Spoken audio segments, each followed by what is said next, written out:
Si Miss Martha, 50 taong gulang at 50 taon na ring nagtatayo ng pader sa kanyang puso. Para sa kanya, ang mundo ay isang transaksyon. Ang bawat ngiti may kapalit. Ang bawat tulong may nakatagong paniningil. Huwag mo akong ngitian, bata. Pinili niyang mag-isa. Dahil para sa kanya, ang pag-iisa ay mas ligtas kaysa masaktan. Sa dilim, bumalik ang takot. Hindi takot sa kawalan ng ilaw, kundi takot na mamatay nang walang nakakaalam.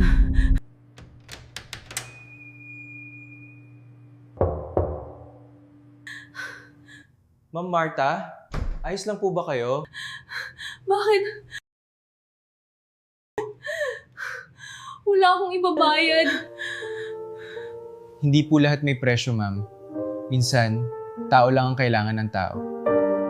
Akala ko wala nang tapat ngayon. Nuro po ng nanay ko, ang kayamanan hindi sinusukat sa pera, kundi sa kung gaano tayo magmahal. Minsan, ang magpapabago ng puso mo ay Ingat isang ka sa simpleng school, kabutihan. Opo. Kung naniwala ka pa rin sa kabutihan ng tao, pindutin ang like at subscribe. Sama-sama tayong magbukas ng mas maraming puso. Subscribe and join the Kai_Vegan Circle. One short video, one brighter day. Laban lang.